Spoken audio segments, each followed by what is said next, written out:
This video is made possible by all of the supporters at patreon.com. If you would like to help support the channel, then you can do by going to patreon.com/displaying-model-behaviour. Toss a couple of bucks my way and you can enjoy all of the bonus content and know that you're helping to get these videos out sooner. Thanks very much.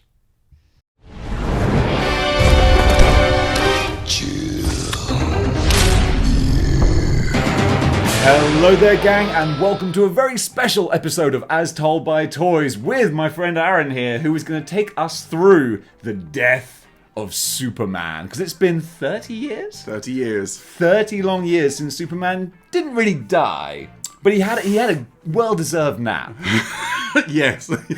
Spoiler alert, for anyone who hasn't read a 30-year-old story, it's not quite the climatic be-all, end-all of Superman that it was kind of positioned as being. Indeed. Do you know, being a DC fan, because this is why Aaron is here, besides the fact that he's wonderful company, is that this dude knows DC, and anyone who watches this channel knows that I have a hearty respect for DC, but I don't know much about much. So that's what we're going to do. We're going to go through the death of Superman, and Aaron, you're going to help me out with the different bits and pieces. So let's not stand on ceremony. Indeed. Mr. Wayne, let's dive on in, shall we? Absolutely. So first of all, we got actually just the beautiful cover by Dan Jurgens. Dan Jurgens. It is Jurgens. Yeah. Or Well, is it technically like Jurgens? I say Jurgens. That's what I've heard in different interviews, but I'm sorry if I'm wrong. We'll go with Jurgens. I think Jurgens. We'll do it for now. Yeah. You'll have to edit it, otherwise we'll just be like Jurgens. I'm English, so we like to just throw extra letters and pronunciations into words to make them harder. Yes, we do. So let's go through this comic, or as we would spell it in English, frog this comic. Absolutely. Right. So we open up with this mysterious hand punching its way through something. And now look, we all know. We know who this is. This is Doomsday being introduced to the DC universe. But I just read this single standalone trade paperback. Where did this guy come from? What's his deal? Okay, so from what I can remember, Doomsday, eventually you find out years down the road after the death of Superman and the return, that he was basically a biological weapon created on Krypton. Thousands of years ago. He was basically created to be the ultimate weapon, murdered, evolves, murdered again, evolves. And just continuing. This is why he has become such a monstrous creature. Because he retains the memories of each death. Oh, right. Okay, so essentially he's Ben Reilly. Or Ben Reilly is Doomsday. Yes, exactly. So Doomsday, the more times he dies and gets cloned, the tougher he gets. Yes, he does. And the more times Ben Reilly gets killed and cloned, just the worse written he becomes.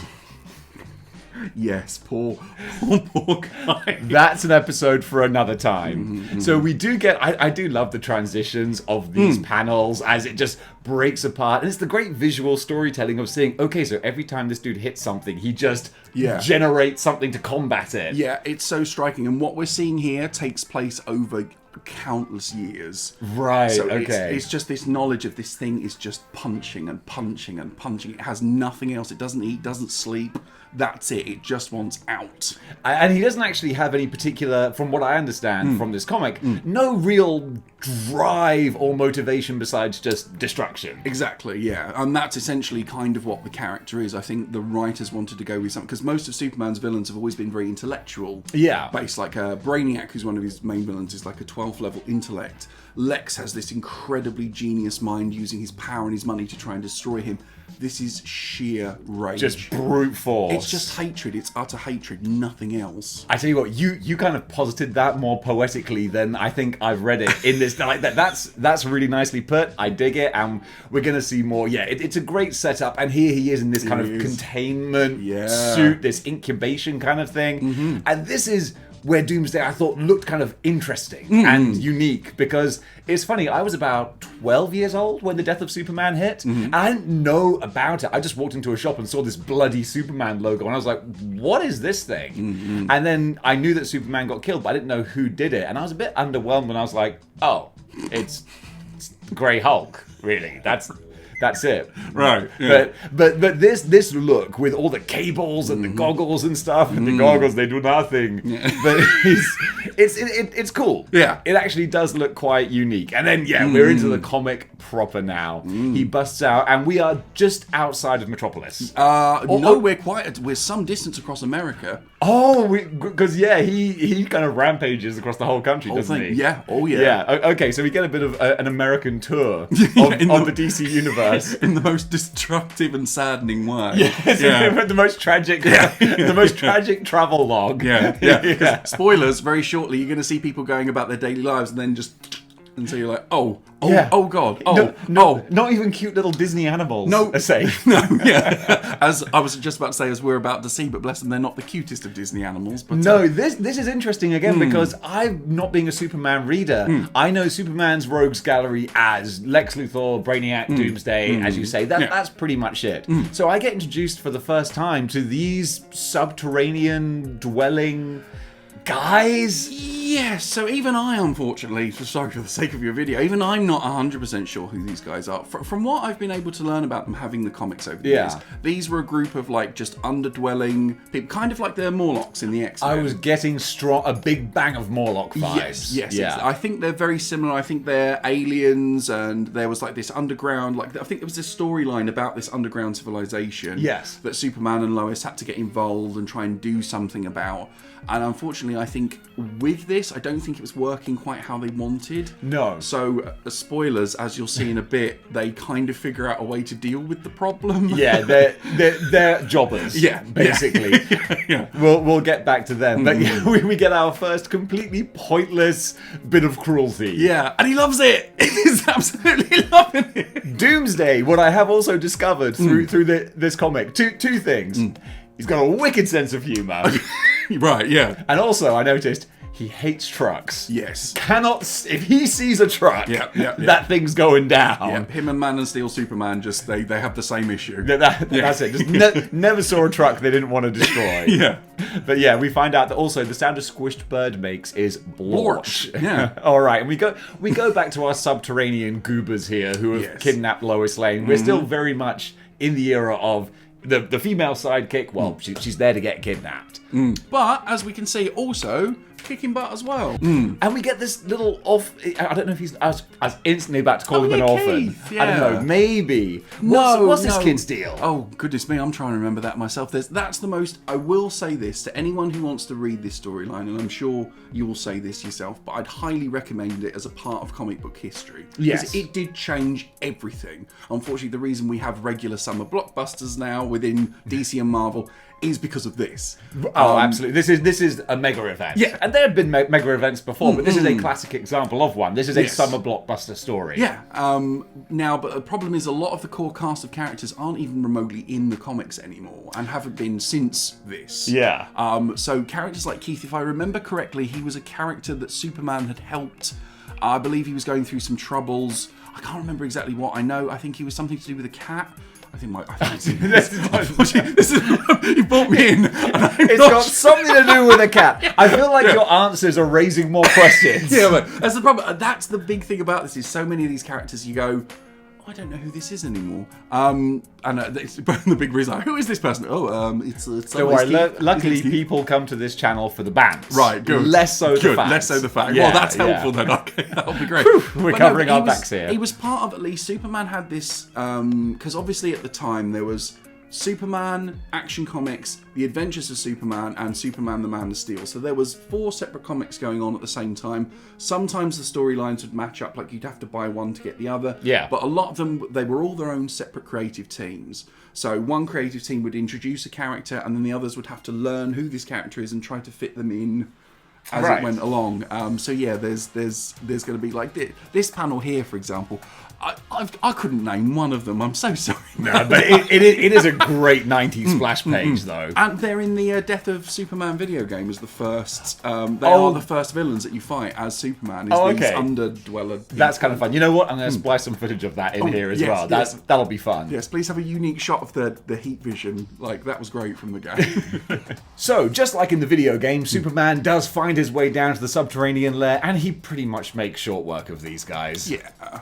Which is fine, because this is just to set the table for... I think this is a good way of showing who Superman is. Yes. What he does, why he's so good. Mm-hmm. And actually, the more I say it, the more I'm like, yeah, because you see him being all soft and tender with the kid, being personable and heartfelt, and then also just full on just punching monsters. Yeah. So you get that sense of why Superman is important. It's kind of beautiful. And that's it. And I think you've hit the nail on the head perfectly there, mate. That's one of the greatest things. So I grew up with my dad's comics from, like, the oldest comics I have are from 1956. I've got 2. Oh, wow. Seriously? Yeah, it's crazy. Like, one of them is, it's where Superman was captured and killed, and his powers were put into 3 different men who, like, one got his super breath, one got his heat vision.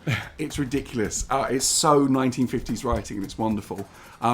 But one of the things I deeply loved is when, after Crisis on Infinite Earths happened, Clark became the most important part of his personality. Like, it had always been Superman is the man and Clark is just an act he puts on. But after that, Clark became the dominant being who he is. Yeah. And that's why that scene with Keith is so important there, because it shows that he's not just rushing in like, I'm the hero, and what people kind of envision of the character is that he's invulnerable, he's immortal, he doesn't need anything.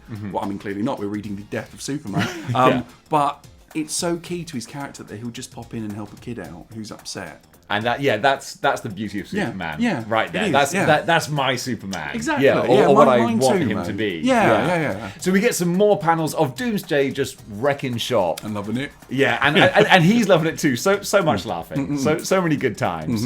And we also just cut back to, again, the bants. Yes. The banter, the back and forth between Superman and Lois. Yeah. And it's great that, again, you see she's his equal. Yeah, that's it right there. She's kicking him right in the S. Is that in his super butt schemes. Absolutely. Yeah. And rightly so as well. No, this because they're not married at this point yet, are they? So or are they? They were just about to be. That's what's even more heartbreaking about this is Clark. That's the wonderful thing about. So just before this, and I own most of these comics. I've got the '90s run at home. Obviously, there was the triangle that we know from the Superman and Clark and Lois TV series from the 90s. But finally, Clark won over Superman, and she truly fell in love with the man. He proposed to her. She said yes. And then a little while later, he said, "Look, Lois, I need you to know the truth." Oh, I see. That's beautiful. There was another great run after that, was Clark being lost in time and Lois trying to figure out whether she wants to be with him or not, realising she desperately does. So at this point, they're not far off getting married. Okay, well that's a bit of tragedy. Love it. That's great stuff. And yeah, we have some more scenes with Superman talking with the underdweller type people, but you know what? This is just like an amuse-bouche to set the palette for what we're here for. And again, like at that bottom of the panel there, that even the people that society would normally ignore, would go straight past, not care about, we call him Superman. He's exactly. Yeah. And you know what? This is before the days of social media, so it's not even like Superman can do an Instagram story of him being cool to these people who need help. No. He's not doing it for the clicks. Yeah, no. He's doing it because he's Superman. He's always, ever since his creation in '38, was he did fight for social justice. He fought for the people, not for companies. He was like, I'm going to stand up for the individuals and the families. That's what I always loved about Superman and Captain America, especially recently. They've lent into the idea of that, they represent what America should be. Yes. And that's lovely. It's the idea, because no country's perfect. No. And it's so much nicer to have Superman. He can hold the stars and stripes, and he can say no, I'm not necessarily backing this, that, or the other, but I'm backing the ideal of what we should all strive to be. Completely. That's beautiful. Yeah. I absolutely dig that. And then we get Optimus Prime. I love no sort of subtlety at all. But it's great. It's completely obvious. It's a really fun little Easter egg for anyone who has eyes. Yes. And I'm absolutely fine with that. Doomsday's helping him transform, I think. He is. He's transforming him. No. Like me when I try and transform Transformers. That's pretty much how it ends up. But again, Doomsday does find it hilarious, which is wonderful. But also, I have so much back and forth with the folks on the channel because I only like Transformers that don't transform. Right. I don't like transforming toys. See, clearly, Sentinel Iron Man doesn't like it either. I don't like transforming toys. That's fine. Well, I'm not going to edit that.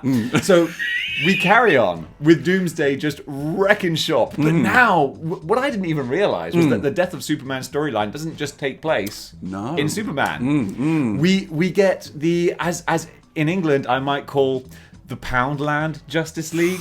The Mum, can we get Justice League? We have the Justice League at home. Yeah, we've got the Defender Brigade. Here's the toys. This isn't even the West Coast Avengers. No, I don't know who any of these guys are. And I recognise Booster Gold and Blue Beetle. Yeah. Before anyone gets too bad. I was going to say, people cool your jets. All right.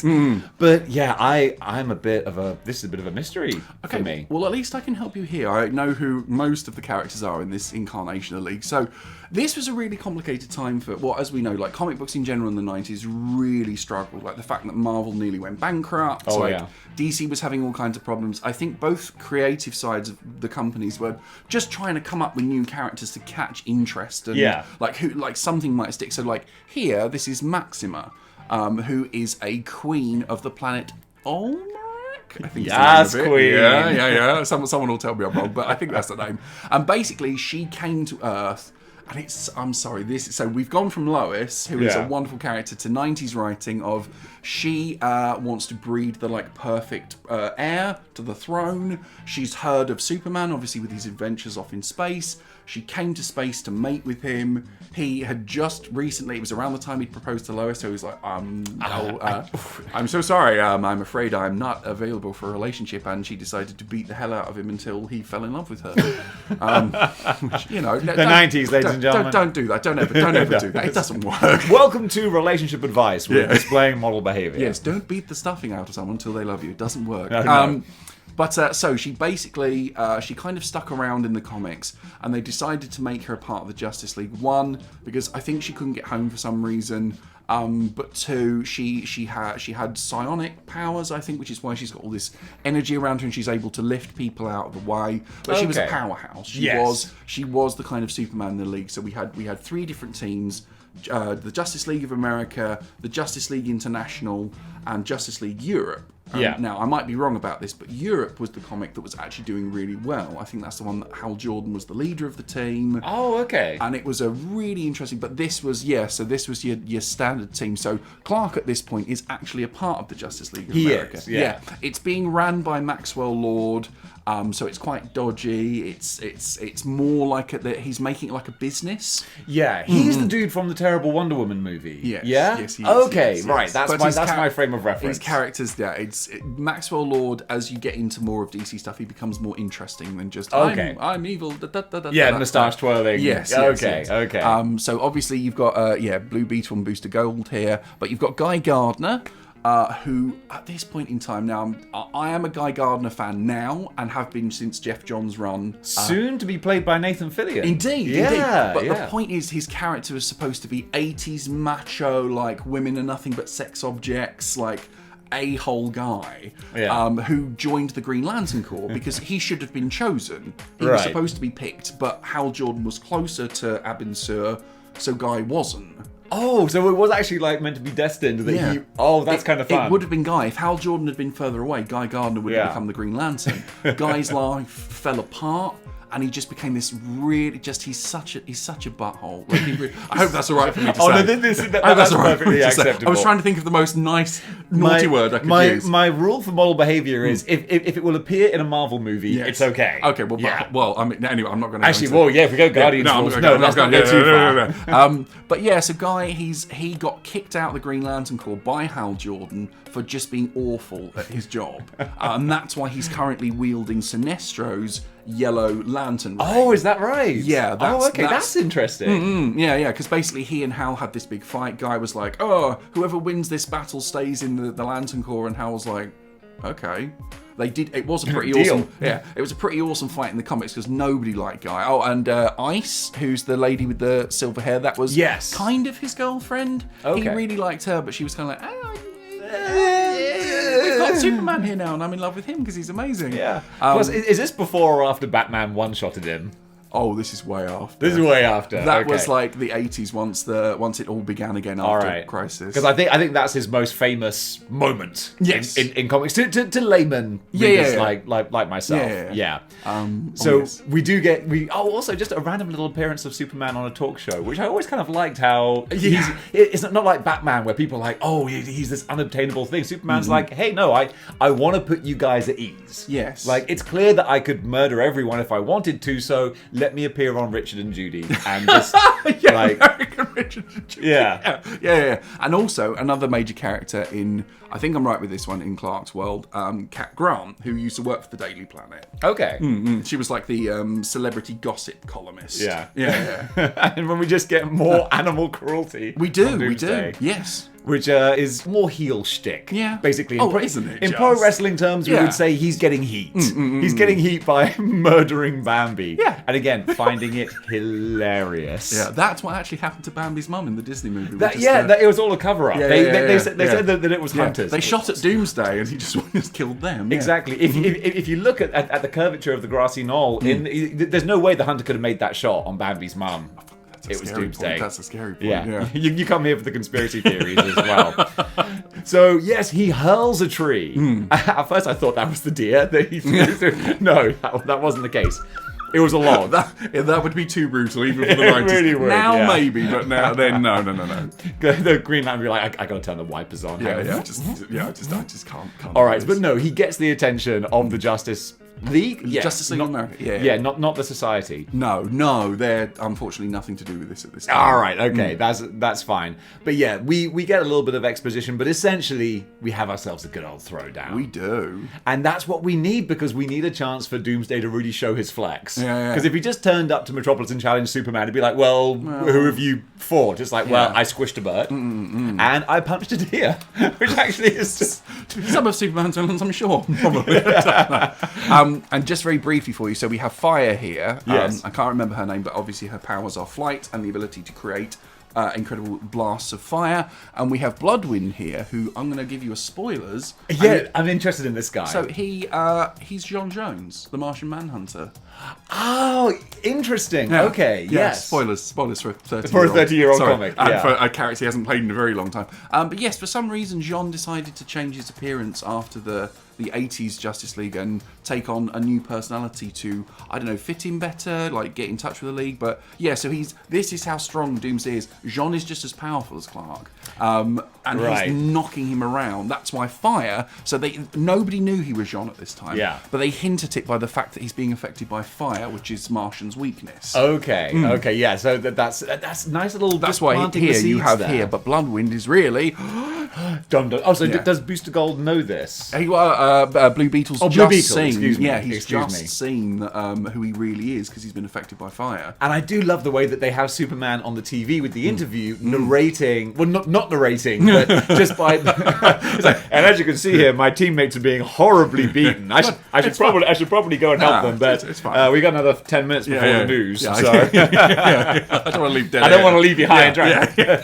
Dead air is a crime. Yeah. So yes, we get lots of nice punchy back and forth, and that is one thing, one little caveat. Oh, go on. I'll say for this story is that it is just one big fight. I mean, there's not a huge amount of nuance, or there is nuance, but there's not many twists and turns and plot reveals and all sorts of cadence to it. It is just big monster shows up and just tears his way through America. Yeah, and for a limited story as well, though, it's kind of fun.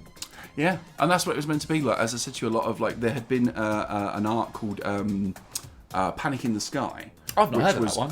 It's all right. It's good. Yeah. It's also a Dan Jurgens one just before this one. To be honest, everyone watching is going like, Dave, what you haven't heard of could fill a library. Yeah, you can fill up your... Exactly, yeah. But that was, again, it's against Brainiac. It's all intelligence. You've got to fight his intelligence. So the idea of this just simplistic, monstrous thing, I at least think for Superman fans at the time must have been so unnerving, because he's not... and I will say this because I hope I say it right now, but Mr. Mixie-Expidelic Oh, nice. Thank you. That took a while. Yeah. But he is, whether you liked him or disliked him, he was always challenging Superman's creativity, his thinking. Yeah. And this is sheer monstrous just destruction. And so that actually is kind of unique then, because I suppose the whole point of Superman is that generally he is the strongest one. Yeah. So any supervillain, it's always going to be the problem they'll pose for him is something other than strength. Yes. So when you get something that actually is just like, no, I'm stronger than you, so you can't outthink your way out of this. Yeah. That actually is a little bit unnerving. But this is one thing I will say for yourself and for the people watching. One thing they did really well from the 80s onwards was they depowered Superman a lot. Yeah, I mean, yes, I know he's still Superman. Yeah. But he's not like I have comics from the 70s where he's so fast he's flying back and forwards through time. There's one where he blows out a sun, just go, like it's not the invulnerable god Superman people seem to like picture in his mind. Yes, he's DC's arguably one of the strongest heroes. Yeah. But I mean, obviously, once again, we're reading the death of Superman, but it wasn't that he could take on everything. Yeah. Which again, it gives you stakes. Yeah, exactly. Otherwise, you do kind of write yourself into a corner. And that's a gorgeous piece of artwork right there. That's beautiful. It is. It's lucky that you like splash pages. We got a few of those coming up. But you're absolutely right about that, man. This is like. That's Superman right there. That's like a quintessential Superman right there. And he literally caught Booster Gold, who had been put into orbit. Oh yeah, he would have done. Yeah, by Doomsday, pretty much. And I love, again, just like little stylistic things. I love how completely cool, calm, and collected Superman is. Like, that's who you want in a crisis. Absolutely. That's why I love like the Captain America type as well, where when everything's going to hell, you see that person, and you're like, oh, thank God. Okay, he's here. Yeah. We can sort this. And that's wonderful when you see the little thought processes in both Superman and Captain America, when you realise that they are that, but they're also just as worried. They have their own fears. Yeah. And, there's a lovely quote from Justice by Alex Ross. All right. Which, oh my God, mate, you've got to read that. There's so much on the reading list I need to get into. The artwork is exquisite, but there's a beautiful line, I'm probably misquoting it, where Clark explains that, like, you do realise that every bullet that bounces off of me could potentially hit and kill someone else. And that's the thing he has to deal with all the time. He has to be so aware, you're exactly right. I love that, and I love that there's the deeper to it as absolutely. well. I gotta say that the more I learn about DC, the more I'm like, okay, I get it. I gotta get more into this. Okay, back to Superman. What a great cover. That would inspire people to buy comics. Yeah, if I had never picked up a Superman comic and I saw that on the shelves, I'm like, okay, this looks like a good time. Yeah, we're gonna have some fun. Even more frightening there, like with that like monstrous, like smut, I do love the slow reveal. I think that is really cool, because also like it's the slow reveal of ripping away the costume, but also the fact that you see that he's mutating as it happens, so you don't even know what the final form is going to be, and that's just wicked. And again, great looking splash page, kind of sets the stakes right there. Like the heroes are on the ropes essentially, and now we get introduced to one of the worst characters this little kid is just. I was so hoping that Doomsday was going to drop a house on him. Wow. Which he actually does. He drops it out of their own house on them. No, I get you, but I think, like, because I did wonder if you were going to dislike him. Oh, he's terrible. He is this kid sucks. Unfortunately. But I think he's supposed to represent 90s, like, attitude. Well, of course he is. He's wearing his baseball cap backwards. Yeah, of course he is. Like, he's got a skateboard, he's got bubble gum, like, Sonic should be in there somewhere. Absolutely. He is the raddest kid in Metropolis. Yeah. Oh, well, no, he's not even in Metropolis. He's way, way, way outside. Oh, we're not even close to Metropolis. We're not even close, mate. Yeah, you'll see it's because you'll see broken signs and the Metropolis sign keeps, and it's so clever how he does it. Like each bit gets closer and closer and closer. This is lovely. It's like we're on a road trip together. Yeah, I'm like, are we in Metropolis? Yeah. No, Doomsday hasn't destroyed that part yet. No, I'm so sorry, son. There's a lot more murder and death to come. Yeah, look, if you keep complaining, I'm going to turn it around to the. I will turn this comic book around. We'll go back and see that deer, and there'll be no death of Superman for anyone. No. So who is this kid? Is there a quick capsule? Know. He's just rad 90s kid. Yeah, he's just I think he did become a part of the comics at this time. Again, this extended group of like characters within one of the comics. But no, I think he's just supposed to be 90s kid. Again, the idea of this average family are being absolutely destroyed by something that has nothing to do with them. And we do get this beautiful page of snow. Ice. I don't know where Snowbird came like from. It though, Snowbird. Yeah. No, just ice. Mate. That's a verbal copyright right there. Okay, no one gets Snowbird. That's it, DC done. Also, one thing I noticed, I always love it when great artists use photos and references and stuff like nothing wrong with that. And looking at this picture of ice falling through the window, I'm pretty sure that he got someone to probably lie on a bed and drape her head over the bed, and I can see like the contours of the body. I'm like, I can see how you did that. For art, yes. For art. Yeah, mysteriously, he'd done it 20 years beforehand. But exactly. It's fine. I mean, I'd do it for free. Also, we see that Doomsday has literally one hand tied behind his back. It's so not subtle, but it's so ridiculously incredible. Yeah, literally, he is fighting one-handed. That's it. And also, I didn't even ask, but I don't want to get on too much of a tangent. Sure. But who the hell made this guy? I think it was the creative team. Just I can't remember who. I mean kayfabe in the comics. Well, yeah. So he was. I can't remember the creature's name, but he was an alien on ancient Krypton. Okay. As I said to you earlier, that like they created this creature and then they basically threw it. So there was like Krypton was quite a dangerous planet back at that point. So they just threw this creature out. It got killed, and then it was killed again, cloned, and eventually Doomsday was so powerful that it was able to come and get its creator and just squished his face into nothing. I believe the sound effect is blorch. Blorch. Yes, he blorched his head. Blorch. Something like that. That was a blorch. Either way, it's valid in Scrabble. Yes, all right. It is. Yes, I would support that. Blorch. It's in Superman. So we finally get the confrontation of Superman and Doomsday. Yeah, we do. And Superman, he's got his normal bravado. He's like, hey, come on, people punch me all the time. Go on, give me your best shot there. And he does. Yeah. And it's his best shot is pretty good. Yeah, pretty good. It works. Yeah, that poor house just never saw it coming. No, and I love that bless her Ice is just like hanging out on the kitchen counter. That's how she's just like... She's like, Soups, little help? Yes, excuse me. I'm kind of busy right now. I was not expecting to get winded by that kick quite so much. But again, he's still staying cool, calm, and composed. And I'm not going to narrate too much of the punchy kicky, because also we could be here for a long time because there's a lot of punch kick going on. But it's fun, and we do get. I love the half face reveal. Worse. That's the best bit about that whole bit is they throw everything they've got at it, and it just makes him more powerful. Yeah, it makes the whole. He's now both hands are free. Yeah, of course you got both hands free, and the more punishment he takes, the more rocky armor that builds up around him, and you just know that if he could speak in this scene, he would literally say, "Is it my turn now?" Yeah. Like, can I have a go? Yeah, and he does.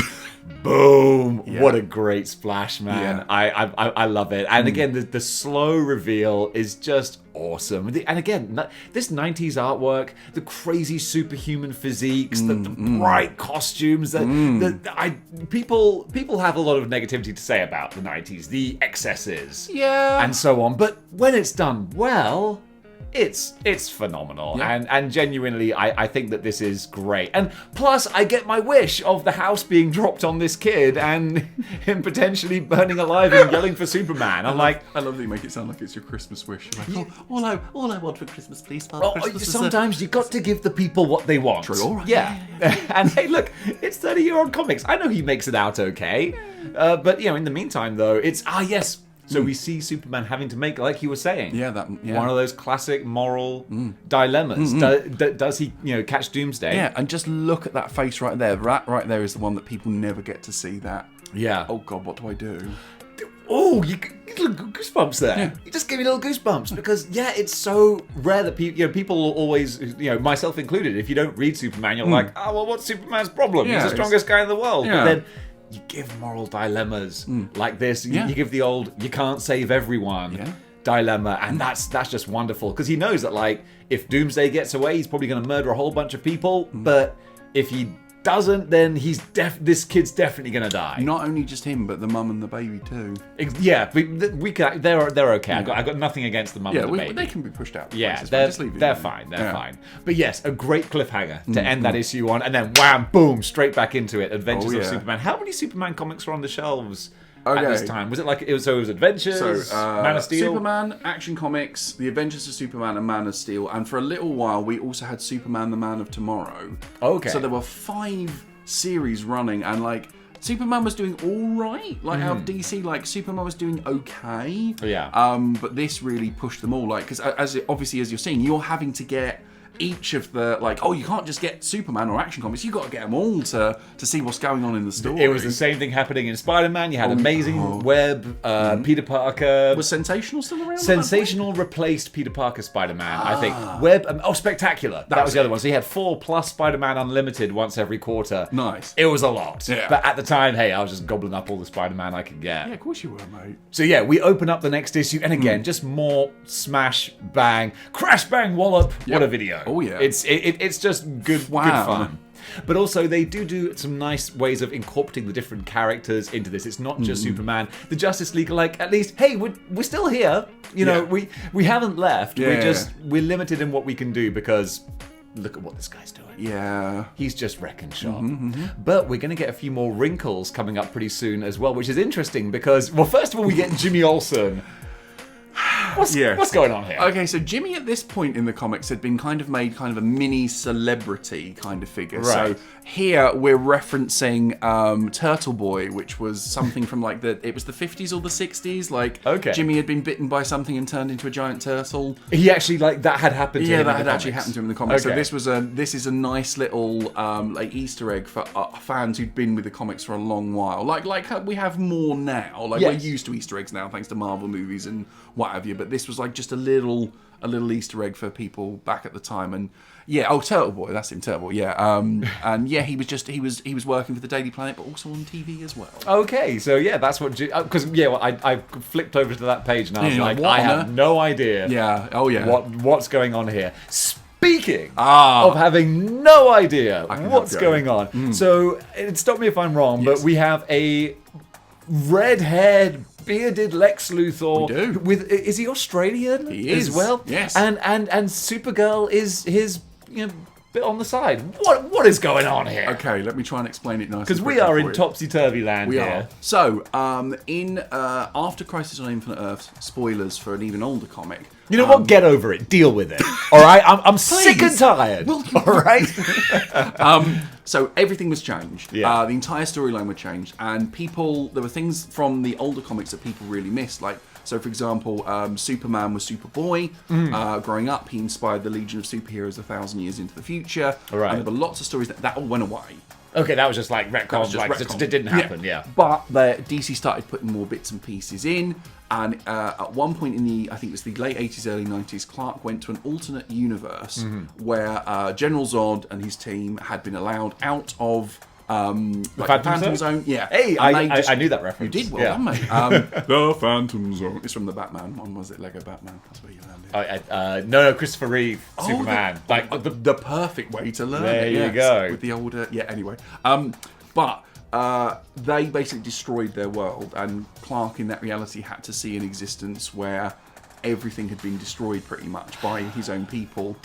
And it was really controversial. He had to kill them in the end. I remember reading about that. I didn't read the comic, but it was like Superman as an executioner. Yeah, It's like, oh, shoot. So everyone who watched Man of Steel and was like, no, Superman doesn't kill... No, he does. He will do. I mean, I was one of those people. Insufferable. We didn't even know each other at the time. I just hear this voice going, Superman doesn't kill. Sweet, that was a really good impression. that was me in the cinema. I didn't even have words, just with my popcorn. But no, so basically Supergirl here is a being called Matrix, who is like a changeling, shapeshifter. Okay, yes. And in that reality, she was inspired to become like Superman, like Superboy, and altered herself and gave herself Kryptonian powers. Yeah, to be honest, if I was a shapeshifter, I'd probably make myself look like that as well. Well, yeah. Why not? So that's it. She was brought through into this reality, but she somehow, unbeknownst to me, became close to Alexander Luthor Jr., who was supposed to be the Australian son of Lex Luthor, who had died in the comics because since the 80s he'd had a Kryptonian ring, a kryptonite ring on his finger, which kept Superman at bay. But he died due to radiation poisoning.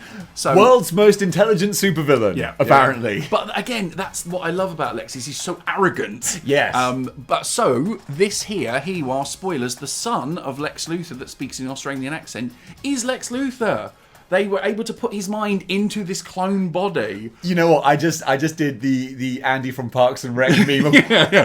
Yeah. So this is Lex, like, and that's what's even darker about this is he's in a. It's kind of hinted at that he's in a relationship with Supergirl as well. Yeah. So he's romantically involved with a hot female version of the man he hates the most. Oh, interesting. Who is his personal guardian, by the way? Like, if anyone even comes close, Matrix will just shove them out a window. Oh, okay. That's actually that's pretty badass. And one awesome thing about Lex's ego and whatnot, I did love. Again, I haven't read the story, but I know about the story where he get like a computer algorithm that tells him that Clark Kent is Superman, and he's like, no, that's bollocks. Can't be. He tears it all up and he's like, no, it can't be. There's no way that this god could act like a farm boy. No. Oh, brilliant. I like Lex. Yeah. So again, we get some more wonderful amazing, smashing. Fight bits. And crashing. Also, I love this silhouette. Oh, yeah. Look, very Frank Miller, Dark Knight. Yes, indeed. Kind of thing going on there. And that's just super pretty. Who's Gold Top here? Oh, Guardian. So again, part of Superman's extended heroes and rogue gallery from the 90s. So from what I can remember, and this will be the briefest example I give in your entire video. All right. Guardian is a guy that was a protector of Metropolis a long time ago. He was cloned by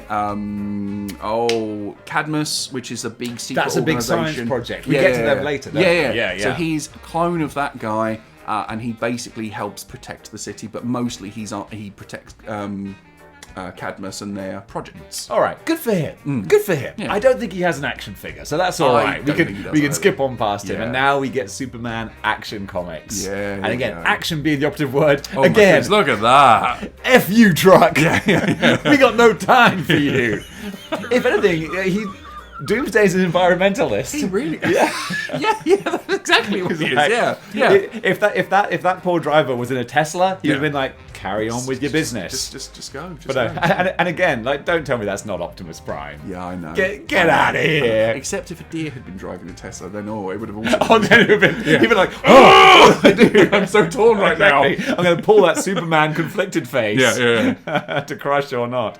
You know what? I'm having a blast doing this. This is fun. So we go over to Lexmart. I do love that everything is Lex branded. Everything, and that's how you know you're getting close. You're virtually in Metropolis now. Oh, again, because the closer you get, the more Lex it is. Now this is. Oh, this is perfect for you, isn't it? This is so perfect. Yes and no. Really? Okay. Only because it's so dumb. Yeah. So this dude can't. Doomsday can't talk. He can't articulate, but he can understand pro wrestling. Oh, he understands. He gets it. But it's like. You've literally just been in a massive superhero fight. You don't need to go looking for a fight. Fights are coming your way, pal. But he's like, no, I want to go watch the wrestling. It's the War Bash. How could he not want to go to the War Bash? Exactly. War Bash 90, it would have been 92, 93? Yeah, let's go with yes, because I don't remember exactly where it came out. So yeah. We'll go with that. Yes. Which actually, pro wrestling fans would know that maybe War, but nonetheless, I mean, you can see by the art, Hulk Hogan even had to become a policeman. That's just rough times. Trying to improve his image. Rough times in the 90s. It was. We were still about 5 years away from Stone Cold Steve Austin. We had to do the best we could do. Yeah. So we get and again, more of Superman punching, but also more of Lois doing her thing, doing a job. Yeah. Exactly, being the fearless, intrepid reporter. That's always cool to see. And so Lex is telling Supergirl to hang back. Yeah, because he doesn't want her getting damaged or involved. Basically, it's so wonderfully arrogant of Lex, because it's both to protect her, because I think he does have some care for her. He has some genuine but he also wants to protect himself. Yeah, exactly. And he's not going to risk his new toy. No, I like that characterization there. If the city falls, you can fly me away, so stay here. Yeah, exactly. Yeah, it's like, that's what it is. How about you stay here and we'll deal? And now we get the Cadmus project. Yes. So again, you know that we're closer to Metropolis, I guess. And these guys are like they're not good. Oh, no. I wasn't sure because you couldn't really tell just from this one snippet whether or not. I always saw this as like the Eden Project in England. I thought, is this just some science thing, mate? If the Eden Project has got this going on underneath, that's very worrying. You know what? It might be. We just ripped the lid off of this, mate. If we disappear, you know why? 99% of people watching this video are like, hell's the Eden Project? So they have a big brouhaha in this treehouse. Essentially. Here we go. But finally, Metropolis, here we 50 miles away. In the words of The Simpsons, we're almost at the firework factory. Yeah. We're getting there. When are they going to get to the fireworks factory? And look at it. Look at that. Yeah. The Man of Steel. With I've got no problem with so for some reason, black blood is 90s blood. It really is, isn't it? Yeah. It was considered less frightening for some real definitely. reason. Which I get. And again, it works. Yeah. Also, although it does look like Superman's doing a bit of a Rudy Giuliani thing there, like his hair dye is just coming. What a reference they're throwing there. He's been fighting so hard. Yeah. It's just all. I'm working up a sweat here. It's already 70 years old by this point. There you go. So we've got more of this punching and a weird alien-looking dude with Guardian. I don't know. So this is what Double that's X. all about. He's also part of Cadmus. He's a psychic. He's Alien Professor Xavier. Okay. Yeah. All right. That's you can put things in terms that I understand. Yeah. But he's a That's good guy. fine. He's a good guy. All right. Okay. And we get how many times have poor old Ma and Pa Kent had to watch on the TV while Superman's life is at risk? Just the panel up at the top is so I feel like how many times have I seen this? Yeah. But it's always effective. But it's horrific. Like this is the first time that everyone goes, oh, he might not win this one. Yeah. Yeah, this is going really badly. That's really well kind of put, and it reminds you that he's not just Superman, he's their son. He's their son, yeah. And that's kind of lovely. Yeah. And again, just raises the stakes and makes you feel like what's going to happen. Yeah. You know. I mean, here's what I was referring to earlier about dealing with a problem. Yes, there you go. We just drop Doomsday on it. Yep. Which is great. And yeah, so all of the Underdweller, Morlock creatures, whatever they are. Oh, the bad ones at least. The good ones have got away. But, Which is fine. Yeah. We can always get more giant, colourful monsters for Superman to fight. They're very expendable. Yeah. And so they are. They're wiped out, and Yeah. no one really batted much of an eyelid, which is fine. We've got bigger fish to fry, quite frankly, and Superman knows it as well. Yeah. And it always looks weird when Superman is without his cape. And it's a funny way of telegraphing that this is a big deal, but it is. Like, if Superman loses his cape, you know that all bets are off. Oh, yeah. And again, it's horrific there, isn't it? And things like 90s, like with the Comics Code of Authority, like you couldn't show too much violence, and like that's why certain comics really struggled from the 50s and 60s and 70s because they couldn't do so many things. He's just been absolutely stabbed through the side with the guy's bones. He's been prison shanked. Yeah. He's been shanked in the ribs. In the sky.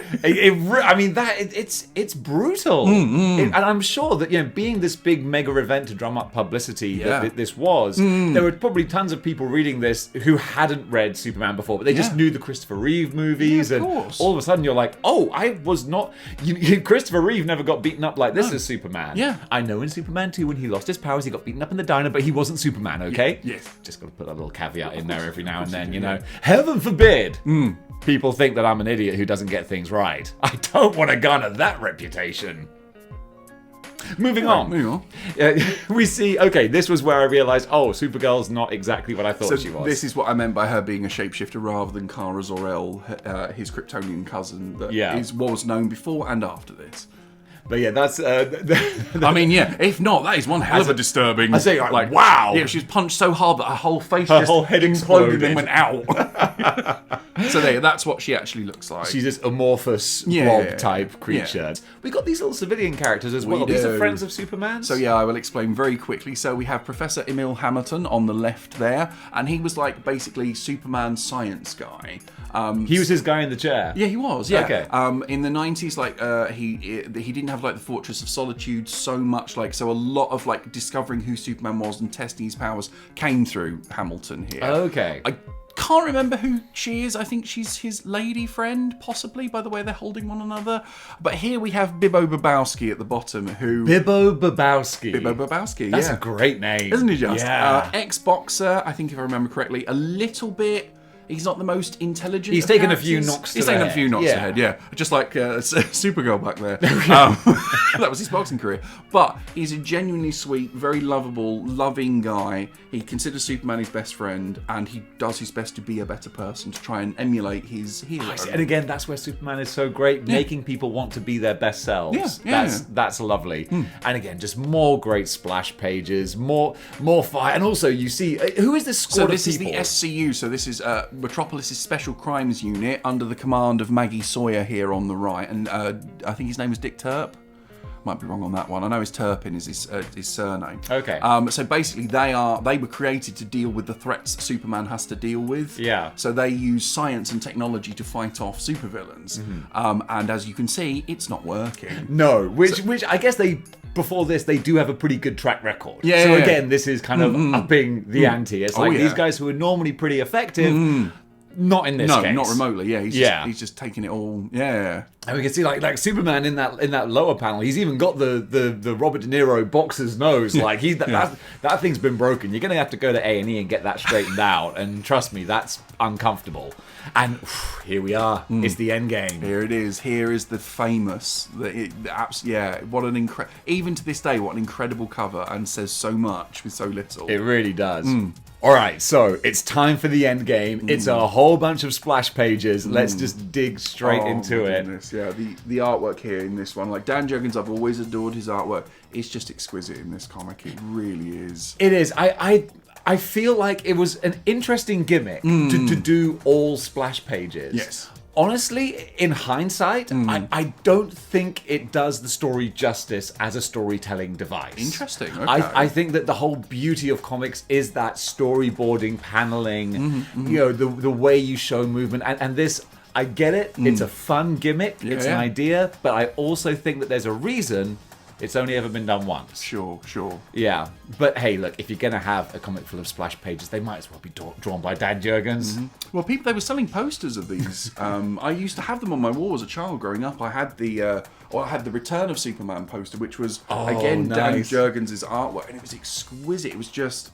It was just wonderful. So yeah, they were doing. I think besides the fact that it was supposed to be look at what we're doing. They also could market it that way as well. And brilliantly so. I mean, who wouldn't want that on their wall? That's badass Superman. And he's had enough. Yeah, I love it. Yeah, this is just like okay.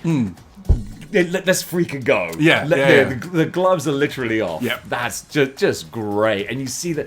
And actually, what I do love, like literally when that picture popped up there, my brain did like a heat vision sound effect. I heard a yeah. Man, I'm getting a little pumped talking about this actually. Yep. And just the back and forth, and you see like the blood coming off of the knuckles. Not black this time either. Proper. No, we're going proper crimson. The claret is flowing here, and it's a great little back and forth and fighting over the. Yeah, look at that. This is both good and bad. Okay, tell me. In as much as my problem with the story, which actually you did counter quite nicely by saying like normally Superman does deal with more brainy, intellectual. Yeah. It's funny I couldn't think of the word intellectual. No, it's fine, smart mate. people things. So clever people. So I appreciate that this is a good flip of that. However, just going into it, I'm like, so Superman, it feels like two drunks. Like come on! I was like, oh, come on! Yeah. So like you see these two, it reminds me of like a Homer Simpson sort of fight. It's a bit like, come on, guys, can't you be a bit more cerebral about this? But that's just the way that I kind of. No, but I get you, mate. As you said yourself, you've come into this cold. You don't know who these cast of characters are. Yeah. You don't know what the story's going on at this time. So I can totally when you said Grey Hulk, I totally see why you thought that, and you were like, well, this is just a fight, isn't it? It's just one big fight. Because I imagine a whole group of writers going like, well, how are we gonna kill Superman? And just after like 8 hours being like, shall we just punch him? Just punch him harder than he can punch. And it's like, to me that doesn't sound great, but then you just gave me like 50 years worth of backstory and actual nuance behind it. It's almost like you shouldn't just judge something on face value, but always do a little research with what you're reading. Like if it's something that's from the past, always do a little. How dare you, sir? Have you not watched a Model Behaviour episode? We don't do research. I just mean, once you've read it, go and have a look who the characters were. You're pitching some dangerous ideas. I am. I'm scary. Or just invite me on, and I'll tell you who they are, kind of, if I know. Okay, well, there you go. As long as I don't have to do any due diligence whatsoever, then we're fine. We're going to get along just great. We'll do fine, mate. Although I do actually love the fact that they show like the shockwave of the punch blasting out the windows. Yeah. There, look at that. There we are. Boom. Yeah, that's it. Again, Dan Jurgens' pencils, you just feel the swing and the visceral nature of it. And that's it. That's it. Beautiful. And that was at the last shot. That's the final. That's it. The final blow back and forth. Man, that's That is terrific. Okay, and this is wonderful because I've known this story. I've read it a few times now, but actually I've got a whole new appreciation of it. You folks watching have watched in real time as I'm won over to like, okay, it's not too bad. This is better than I thought. That's it. That's it. They've lost their son's mom. I tell you what, any kind of media, films, TV shows, like old people being sad, that'll get me. That'll get me. It's even more heartbreaking in the world without a Superman. They have some horrific moments. I don't know if I'm ready for that. That's rough. And then we see the ramifications through everyone else there. And this, I mean, how much more of an iconic splash page is that? It's absolutely iconic now. And even in that last image, you see all the people very clearly detailed. All of them have individual faces, like because in comic books sometimes like it's kind of just generic face. Absolutely. Every one of them had, so it just shows just how important this moment is. Dan Jurgens was earning his money on this one, really man. was, wasn't he? Yeah, he went above and beyond. And again, and that's it. Yeah. Ladies and gentlemen, the death of Superman right there. Wow. Yeah. That was great. I really enjoyed that. Yeah, cheers, mate. Thank you. Thank you so much for being on the show, Aaron. Welcome, this was awesome. I think, guys, comment below if you enjoy this kind of two-way format. Then let me know because this was great. Yeah, cheers. Mate. Thank you. So guys, thank you so much for watching. If you want to see another, of course you want to see another As Told by Toys. It's always a good time. But let me know what stories you want to hear, and we'll talk about them because now I've got my DC source who can actually who knows some of the people. Rather than me just embarrassing myself. Hey, no, you're good, man. You're all good. No, thank you so much for watching, Aaron. Thank you so much for being on the show, Hey, and until next time. Oh, should we do it together? Keep displaying model behaviour. Keep displaying model behaviour. Yeah, no, you gotta do it together. I was just practicing. Keep displaying model behaviour. Okay, well, so it's like 1, 2. We do it on 3. Right. But like 1, 2, 3, go. Yeah. Okay. All right. So, completely organic. Okay. So until next time. 1, 2, 3. Keep displaying model behaviour. Oh, that was beautiful. Look at that. All right, new co-host. Cup